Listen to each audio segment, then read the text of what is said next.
c'est dur. La formation aide beaucoup quand même, parce que, encore une fois, dans la formation, un des principes, c'est la non-directivité, c'est qu'on est vraiment une caisse de résonance, on est vraiment dans l'écoute. On ne peut pas proposer des choses que les gens n'ont pas demandé.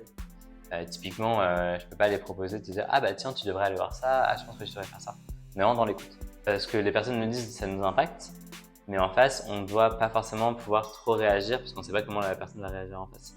Donc du coup, l'enjeu, c'est peut-être parfois d'être comment on n'est pas trop robotique, comment on montre de l'empathie parfois, alors qu'on en a beaucoup là-dessus. Donc mine de rien, ce principe de non-directivité, il aide parfois à prendre du recul. Et après, ce qu'on a chez Nightline, c'est que à chaque fin d'appel ou de chat, on a une sorte de mini débrief à faire. On en parle aussi aux autres bénévoles qui sont dans la permanence. Et puis on a justement des réunions de partage aussi obligatoires, puis on a le droit, si on veut, à des psychologues. Et après, je pense que ça dépend vraiment des personnalités. Moi perso, voir quelqu'un, ça me fait beaucoup plus d'effet. Là où au téléphone et en chat, en fait déjà tu as un peu plus de distance. Et c'est aussi l'enjeu de la confidentialité, de se dire en fait on n'a pas le prénom de la personne. Donc il y a plein de choses qui font qu'on arrive quand même à garder cette distance. Mais ouais, à certains moments, en fait, t'es juste humain, t'as de l'empathie, et en fait, tu craques aussi, et donc c'est ok. Et c'est là où c'est important aussi de nous appliquer nous-mêmes, ce qu'on essaie de dire à Nightline, de prendre sa santé mentale. Souvent, j'essaie de me dire, c'est une personne comme toi en face, et je sais pas, j'ai un truc assez automatique parfois où je me mets en mode écoute. Et c'est comme si tous mes sentiments étaient un peu bloqués, quoi. Mais je pense que c'est pas forcément une bonne chose non plus, parfois. Et oui, je pense qu'en fait, Nightline offre un cadre qui est important. Et en fait, moi, je pense qu'à titre personnel, je me rattache beaucoup sur le cadre, en fait. Ouais. Donc, voilà. Et puis, je pense que aussi, moi, je suis en droit, du coup, on est toujours très carré, mais du coup, non, je pense que, ouais. Moi, c'est vraiment le cadre qui me va. Et après, en fait, il m'affecte ni vraiment positivement, ni négativement. Juste, j'accueille les choses comme elles sont et voilà. Et ouais. T'as jamais eu, toi, un moment où... à un moment, j'ai eu des appels en mode à la fin, je suis c'était... auquel tu y repenses un peu parfois. Non, pas vraiment. Je dirais que je suis touchée, mais pas affectée. Je dirais qu'il y a des situations qui vont me toucher, où je vais être émue. Ça va pas rester en moi, en fait, c'est ça que je veux dire. C'est que je ressens des choses, mais que ça passe, quoi. Au fil de l'écoute, voilà. Mais pour autant, je suis humaine, je ressens des choses, mais ouais, ça m'impacte pas plus que ça. Et c'est vrai que j'ai... Après, ouais, c'est peut-être un blocage, mais c'est vrai qu'après l'appel, 5 minutes après, je me rappelle plus vraiment de l'appel, quoi. Il est passé et je suis passée à autre chose aussi. La posture d'écoute est vraiment pas simple, en fait. C'est un truc... on est tout le temps en train de réfléchir aussi à comment bien rebondir. En fait, vu qu'on ne sait pas qui est en face, on peut ni dire des choses négatives, ni dire des choses positives. Typiquement, quelqu'un, souvent, on commence l'appel en disant bonsoir, c'est Nightline. Et après, soit je t'écoute, soit comment ça va en fonction des personnes. Et parfois, si une personne te dit en vrai, ça va assez bien, j'ai réussi mon contrôle aujourd'hui, même dire bravo parfois, on s'en empêche parce que moi, ça m'est déjà arrivé de dire non, en fait, la personne me dit non, pas bravo, en fait, j'ai eu 12, je suis une grosse merde. Et du coup, en fait, on sait pas comment la personne, on sait tellement pas de choses sur la personne qu'on sait pas comment ça va réagir. Donc, on est constamment très dans le mental et parfois peu trop, justement, et trop peu parfois dans l'âme, mais ça nous protège aussi. Je pense qu'on le fait aussi pour se protéger, en fait.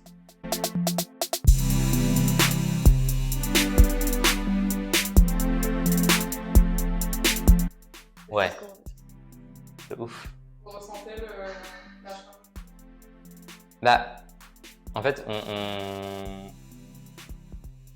ça va dépendre des appels, mais je trouve de façon globale, c'est assez demandeur en termes d'engagement perso, en termes de temps. Même en fait, une fois qu'on a la personne en face, alors, je le redis, on n'est pas des psys, on n'est pas là pour résoudre leurs problèmes du tout. Mais mine de rien, parfois, on est souvent ou parfois la seule oreille qu'ils ont. Et du coup, moi, je ressens cette responsabilité-là comme ça, de se dire, en fait, parfois, je suis peut-être la seule personne ou une des seules personnes à qui il parle, et du coup, si je merde, j'aurais trop peur que la personne se referme à jamais, quoi, ou en tout cas ne parle plus à d'autres personnes, tu vois. Et donc forcément, en fait, il y a un enjeu de se dire, on est sur des personnes... Alors encore une fois, on a des personnes qui nous appellent, qui ont juste envie de parler de leur journée, qui vont très bien. Mais en général, on est plutôt sur des personnes qui ont des problèmes.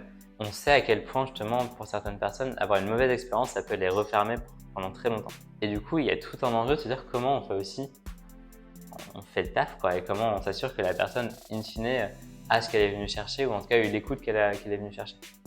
Donc pour ça, je trouve que voilà, je pense que parfois on limite sous-estime l'impact qu'on peut avoir en fonction. Donc je trouve que ouais, il y a vraiment une responsabilité. Ouais, totalement, non, je suis vraiment d'accord avec toi. Et moi, moi, à titre personnel, je pense que je le vois plus dans cette idée qu'on est responsable parce qu'on participe quand même à un engagement qui est collectif. Et chacun, en fait, apporte sa pierre à l'édifice, mais il faut bien la poser, sa pierre, quoi. Faut que la structure, elle tienne, quoi. Après, c'est sûr que, comme Sébastien l'avait dit à Nightline, c'est ce qui rend l'expérience très enrichissante, en effet, c'est qu'il y a une grosse palette de possibilités dans son engagement.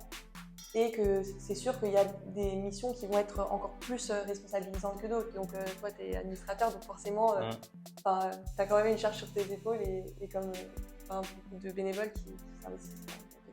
Je crois que c'est vrai, très vrai à Nightline, mais c'est aussi vrai dans d'autres assos. Hein. Du coup, nous, ce qu'on voit, c'est parfois un enjeu plutôt de surcharge bénévole. Beaucoup, je pense, personnes s'engagent chez Nightline parce que c'est un sujet passion aussi. Soit ils l'ont vécu, soit ils sont dedans, mais en tout cas, voilà. Et du coup, quand on le voit, et c'est la même sur le climat, parfois des personnes très éco-anxieuses, elles vont se dire en fait, du coup, comment je résous mon éco-anxiété, je vais m'engager.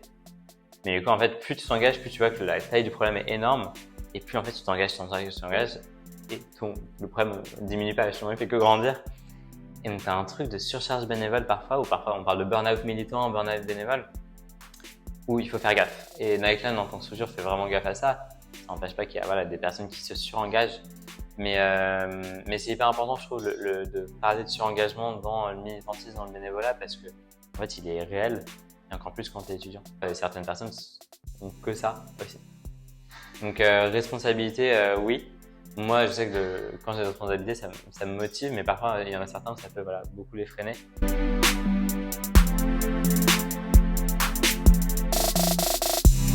Moi, je dirais, go, c'est une super expérience. Sois juste sûr de pourquoi tu veux l'être, que qu'est-ce que tu viens chercher. Donc si la personne vient chercher justement une réponse elle-même à ses propres enjeux de santé mentale, peut-être que c'est pas la meilleure intention. Donc voilà, c'est vraiment fais-le en toute connaissance et en toute conscience de toi-même. Si la personne est sûre de son engagement, qu'elle a réfléchi aux raisons qui l'ont poussée à s'engager, bon après elle peut pas trop en parler à d'autres personnes parce que sinon ça va être compliqué de conserver l'anonymat quand elle rentre à la taille. Mais foncez parce qu'en vrai on ne regrette pas, on apprend vraiment beaucoup. C'est top.